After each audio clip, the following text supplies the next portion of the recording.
Hey, what's up? This is Alex from mindfortraction.org. So today we're going to talk about why people lose power, why you keep losing power in relationships, all right? And this is going to be very interesting because I love this subject. And I thought about it yesterday, all right? So let's get started, all right? By the way, for those who don't know, you can follow me on social media. Oh, look at that. Follow me on social media, right? And also, for those who don't know, I'm also on Patreon, whatever. And you can follow me there. You could donate to the channel if you guys enjoy this content, and it's a lot of fucking content, right? You could donate $1, $2, $10, $20,000. It doesn't matter. I'm not gonna be mad. And also, don't forget to subscribe to my newsletter. I'm actually gonna be sending a newsletter today where I'm gonna be sending you guys the 5 coolest things I found out in that week, like in this week, like the coolest videos, the coolest anything. You guys are gonna get it, all right? You guys are gonna get announcements from me, and I'm also gonna be talking about how to lose weight technique that I'm gonna be showing you guys on how to make losing weight an inevitable process. All right, so let's get started. The first thing that people do that makes them lose power is complaining. People don't respect someone who complains a lot. People don't respect people who complain. They're victims in their mind. They protrude an energy of how can I say this, of toxicity. Like, people who complain are just not fun. We'll be around them. All right. Like, if you complain, you better start appreciating life. Because when you're known as someone who complains, you're just not fun to be around. All right. So that's one reason why people lose power. People lose respect for you if you continually someone who complains. All right. Number 2, being holier than thou. This is what I do, especially in this channel. I do this a lot on this channel. A lot of dating coaches and a lot of spiritual teachers, they make the one mistake, which is this. They come across too perfect. They teach meditation and they say, I never sin. I am always present in the moment. Or I'm a dating coach. I never get rejected. I know everything. They just try to look perfect. Like, I'm a dating coach and I always apply what I teach. Oh, fuck that shit, man. That's a problem there, because if you have those standards, you know what's gonna happen? When something comes out about you that's mean, which something about me is gonna come out one day. I know that for sure. There's gonna be some scandals. I know that for sure, right? Don't look around. Don't speed up the process. Don't be asking for favors.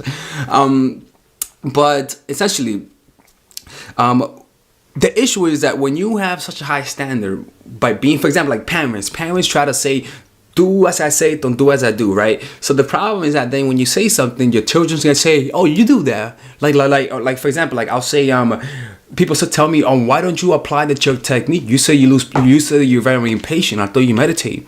You see, people do that who have bad intentions, you see? But if you have the impression of, you know what, man, I told you, motherfucker, I'm not perfect, all right? I teach you guys this, but it doesn't mean I fully apply, because I'm still working on it. You see, no one can use the words against you. Nobody can censor you, because you're giving off the vibe of, I'm a human person. I teach this, but it doesn't mean I'm 100% faithful to it. I'm just like you. Like, when you do that, coming across imperfect, showing weakness, people cannot control you. People can't control you. But when you live into other people's standards, trying to meet their standards, they can easily control you. For example, you're smoking cigarettes. Your parents catch you, right? You smoking cigarettes.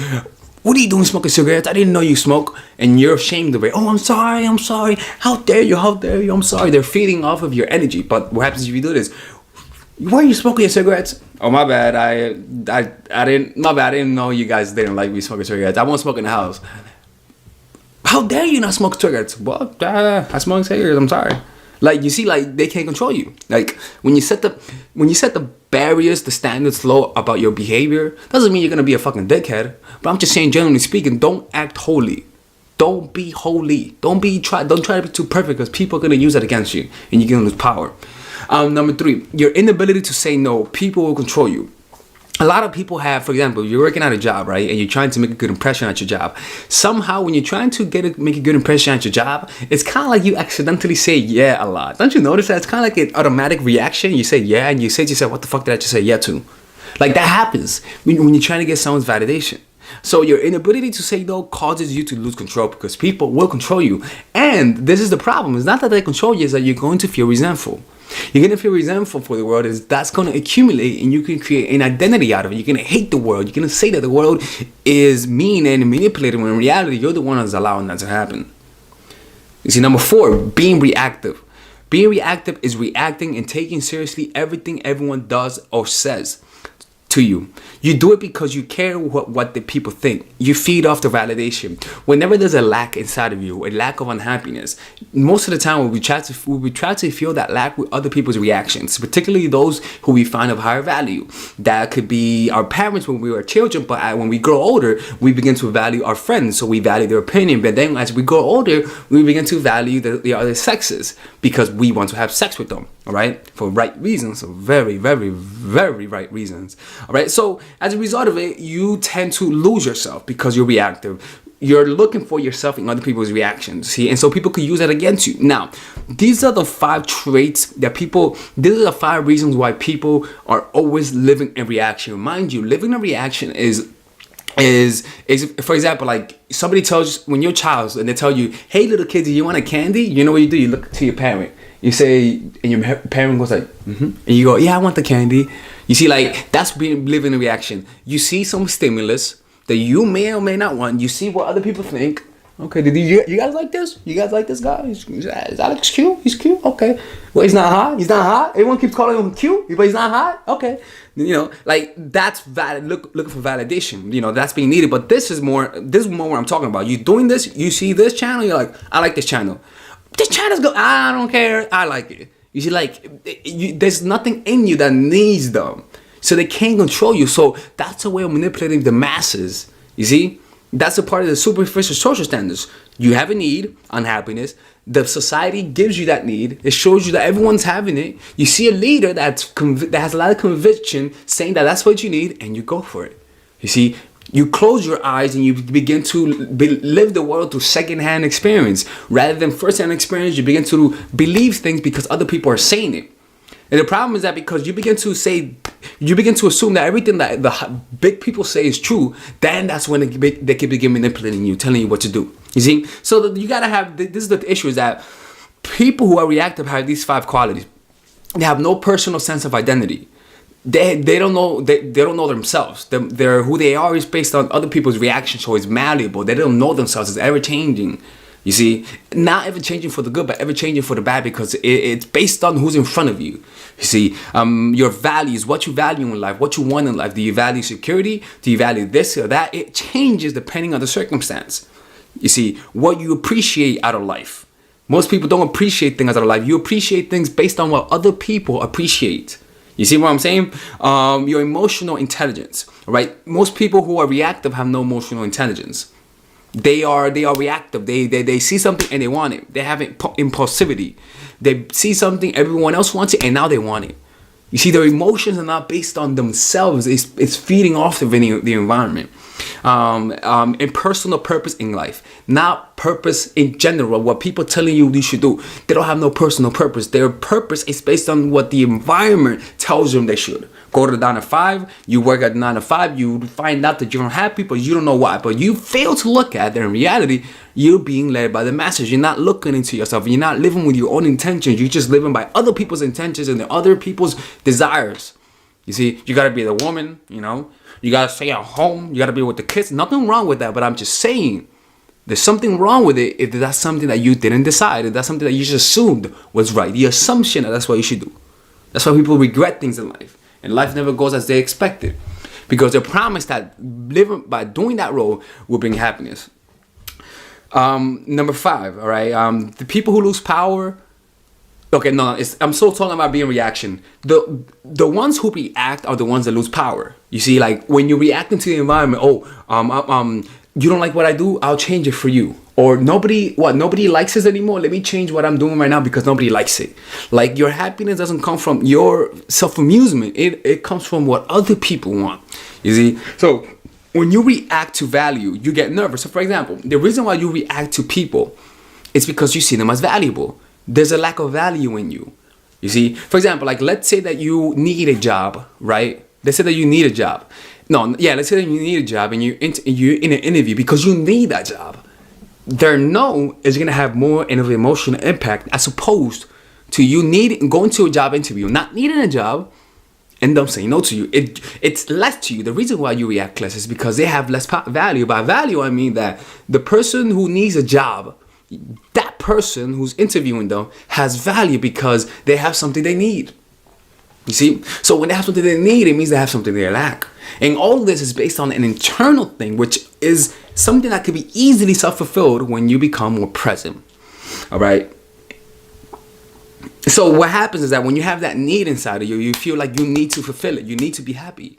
So suddenly when you see something that could give you happiness, a someone's validation or choosing or whatever, you get nervous, which is in front of people. When you see people who are more important to you, your boss or your husband who puts you down, you're going to react to them. You're gonna get nervous. You're gonna get shy, and that also comes from a generalization. When somebody hurts you, suddenly you attribute everyone hurts you. So now you see the world as a defensive. You get defensive because you assume that everyone's trying to hurt you. That's what fear does. Fear makes an enemy out of everyone, and then it isolates you, which puts you in the worst position. All right. Your personal values. No, this is all relative to your personal values. All right. So your value as a person is relative to the person. So when you're hanging around someone that you don't like, you act with more value because your value is based on the person's lack of value. But so you act more confident, you act more cocky because you hardly feel confident, so you feel cocky as an overcompensation. But when you're with someone that you that you like but they don't like you, suddenly their value is higher. So what happens? Your value lowers. So you feel nervous. You see, so you don't act like yourself. You go to mind for attraction to find out what to do. You see? And that's why your personality changes depending on the guy. Your personal value that isn't. So what do you gotta do? You gotta base your value, who you are, not based on comparisons, but based on equality. You see, any sense of superiority to somebody else means you're malleable to fall because you will meet someone who's better than you, and you will get less attractive as time goes by. It's inevitable. Why not start preparing now? Which is this. You gotta stop finding happiness based on other people's lacks, based on contrast. You see, so in order for you not to lose power, you have to base who you are on equal ground. Not see other people as better or worse than you. See them as equal. In order for you to do that, you gotta see through the veil of emotions, the illusion that people put, like I am cool. Like worship me because I'm good. You gotta see through that, seeing through it, and a way for you to do it is actually seeing their inner child. See them as a kid. Literally see them as a kid. You're gonna see exactly how that works. Literally, like if you see them as a kid, you're gonna see through the veil. You're gonna realize, holy shit, like this is all an illusion. It's kind of like having sex with someone. Like when you really want to fucking have sex with someone, like you just see them as like, oh my god. But then after you fucking come, you're like, oh, okay, like oh shit, like you saw like it's no big deal. It's like it's just mind made. All right. Number 5, no personal boundaries. People will feel your lack of boundaries and take advantage of you. When you have no boundaries, for example, like you don't know, for example, like, let's say that you just moved to a country and you're looking for a job. When you're looking for a job, people know that you're looking for a job and they know that you say yes to everything. So suddenly they'll say, hey, clean my house. Hey, also clean this, also clean that. And they'll test you and they'll know that you have no boundaries. And so they'll keep going further and further and further and further and take advantage of you. You have no personal boundaries. When you have no personal boundaries, that means you don't respect yourself. And there's nothing wrong with that. Because everyone's been there. There's nothing wrong with that. You see, don't you know that I always say that there's nothing wrong with that? Because there is nothing wrong with that, because that could be easily fixed. You see? So a reason why people lose their power is because they have no boundaries. All right? Number 6, the last one. Giving without having. You know, there's a book that's called, I forgot what it's called, but when you give just to give without first taking care of yourself, people will undoubtedly take advantage of you and you're going to lose out in the long run. There's 2 types of givers. The givers that give without first taking care of themselves, and the givers that first take care of themselves and then give out of the abundance that they have. Just because you're a giver doesn't mean that you don't have to take care of yourself. People think that in order to be a good person, you gotta sacrifice yourself, and then, go do good for the others in the hope that life will give you in return. Fuck that shit, man. If you're doing your homework and somebody wants to interrupt you because of your homework, you first say, look, first let me do my homework and then I'll help you out. You gotta first take care of yourself. First take care of yourself. First feed yourself and then feed others. You gotta first do that. People will take advantage of you. Don't buy into the illusion that you got to give and not expect and like give, but first take care of yourself. Like it's so stupid that people do that. I'm sorry. Like that's how people take advantage of you. Like if you're working on a project and you're stressed at a job and somebody tells you, hey, I need an extra hand, you gotta say no, because if you don't finish this project for your job, you're gonna get in trouble. Sometimes the fear of saying no, we just say yeah, just to say yeah. And I'm not ostracizing you because it happens to everyone. It happens to me too. But I'm just saying, you just got to get used to that. You got to be aware of that. That's how people give their power. Anyway, so this is how it's done. People lose their power through complaining, being holier than thou, and having high expectations from themselves, inability to say no, being reactive, having no personal boundaries, giving without having no personal boundaries, and giving without having. This is how it's done. Anyway, this is Alex from myfortraction.org. Let me see if I have something else to say. Let me see. Oh, man, I have something important to say. You know when you have something important to say, you just don't say it because you forgot. I bet you money I'm gonna forget once I close this. I swear to God I will. I think that's it, y'all. Take care and bye-bye. All right, ladies. So this is the course that all of you guys have been asking me for, and it is the psychological game of attraction. This is pretty much the course that will make any man beg to want to commit with you. This is the course that I wish, I'll be honest with you, if I was a woman, this is the kind of course that I want, because it's a course that's specifically geared to help you understand how guys fall in love and how to do it in a systematic way that's almost predictable, right? So let me show you guys how this course is set up. By the way, there's a 30-day money back guaranteed on this course. So if you guys don't like it, you guys will get money back. Look, let me show you how it's done, right? So it's split up in a few sections. The first section is the introduction, obviously, what to expect from it. After that is I'm giving you an understanding of the psychology of attraction, right? Because you need to understand that dating is a game. You need to think strategically, that there are certain laws of human nature that you cannot break, and just a few things of why people love each other. You know, it's very important to have a realistic expectation.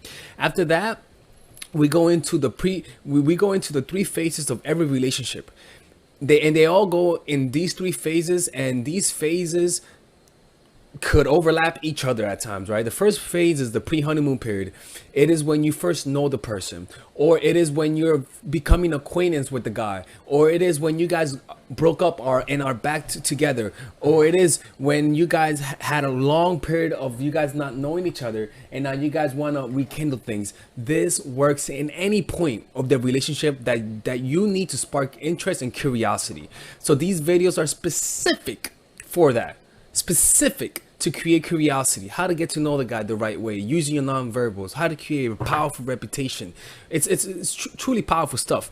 After that is the honeymoon period. This honeymoon period is how to get from curiosity to interest to creating a deep connection. So all of these videos are specifically geared to that.